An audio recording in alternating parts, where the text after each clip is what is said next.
Fred, you're here working with Experian, helping people, try to improve their financial health, keep more money in their pockets. Can you tell us a little bit about what you're doing with them? Yeah, no.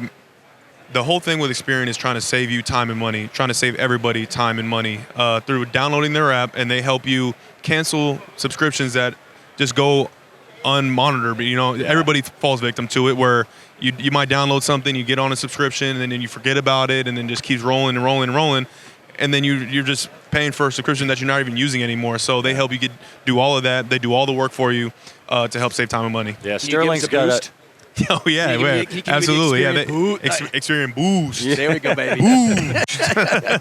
you probably get the Seersucker suit subscription service. You need to. I probably need to cancel that one. Yeah, I think you're good. Right. You only need a couple. The suit looks great. No, I think it looks awesome. Yeah, you might want to keep that one. All the other ones, we'll have Experian help you with those. Yeah. So, speaking of sitting back, I don't want to say sitting back, but you get Robert Saleh back in San Fran. How exciting is that for you? All the success you had with him, obviously when he was there, went to New York.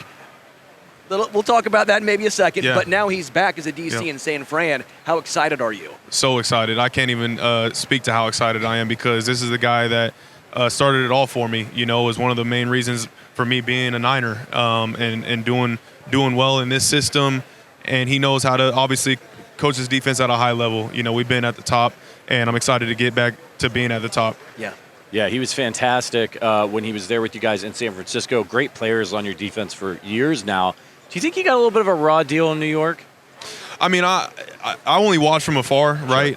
It was unique playing them this year and being able to see him at midfield after the game, and just being like, man, just the admiration that we both have for one another, and how far of a journey we've both been through now. I think I'm going into year 8, and so the fact that our paths have now crossed back together in San Fran, it's almost like it was destined, right? For him to come back, get back being a defense coordinator, ultimately get that next step going forward. Absolutely. How difficult is it facing a team like Kansas City? Obviously, they're here now. You have Andy Reid, the mastermind, Patrick, Travis, the plethora of weapons they seemingly have. Is that one of the most difficult teams to go up against? What's your thought on KC? Yeah, of course. Having played them in 2 Super Bowls and throughout the regular season, I mean, I think the word to describe it is just unorthodox. You have this way of preparing for teams and players all week long to ultimately try to give yourself the best chance to win in the game. And it's just so much different from anything else you prepared for, because with Andy Reid and the schemes that he runs, with Patrick Mahomes and Travis Kelce, the savvy that they both bring to the game, and just off-schedule type of plays. And on top of that, just having an outstanding offensive line, outstanding defense.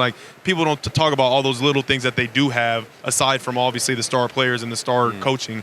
They're a complete package, right? And so that's why it's a tough team to beat. You've been here a couple times now. It's circus, as you know. It must be really difficult you're trying to get ready for the game, but you got to do all these media obligations, opening night and all that stuff.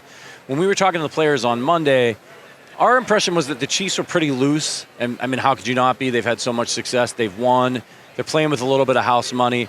The Eagles, I wouldn't say that they were tight, but maybe a little bit more business-like. Right. You've been in the same position as them, right? Getting a second crack at it. You're here. You're trying to get over the hump. How did you approach that second Super Bowl, having been there, one time before? Yeah, I mean, I think that the biggest thing I learned from the first Super Bowl was you got to play, and it sounds cliche and it sounds silly, you got to play a full 60 minutes. Yeah. We were up in that game the first time around. We're all on the sideline. We're happy as can be, right? Yeah. Thinking man, we're talking about who's going to win Super Bowl MVP, and we think we have the game. And lo and behold, they come back and they win it, right? And so it's the most gut-wrenching feeling in the world. So this time around, when we played them this time last year, was about just, staying present throughout the entire game, right? Yeah. Don't get too high, don't get too low.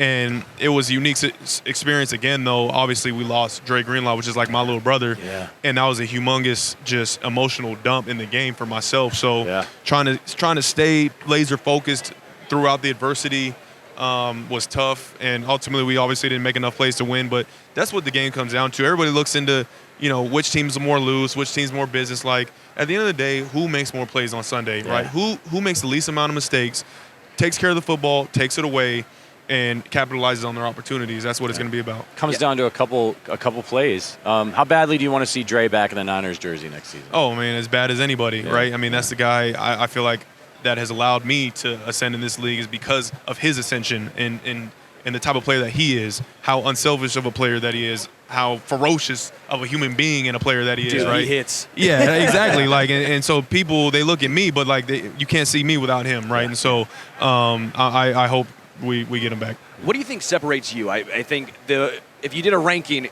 you are the best linebacker in all of football. I appreciate that. But what do you do that you think separates yourself from every other player?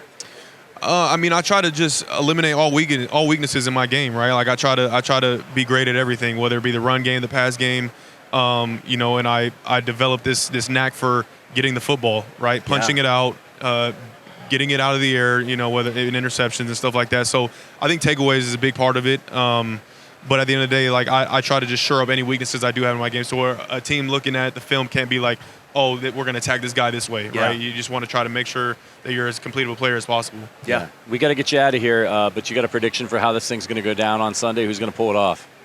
It's hard to say, man. You know, the thing I keep saying is there's something to be said about having been there and done it, right? The Kansas City knows the recipe for winning this game, but that doesn't mean that the Eagles can't pull it off either. I think they're a loaded team. I think, you know, if Saquon does what he's been doing, then they have a really good chance of winning. Yeah. Awesome. Nice Finn sitting right there. I get it. We're going to stay right there on the truth. Ultimately, I hope they both lose. Yeah. That's what I've also been saying. We got that every answer player from has Malik said that. Neighbors Can they as both well. lose? There you go. Yeah. That's right. Yeah. Fred Warner, on behalf of Experian, make sure you check out Experian.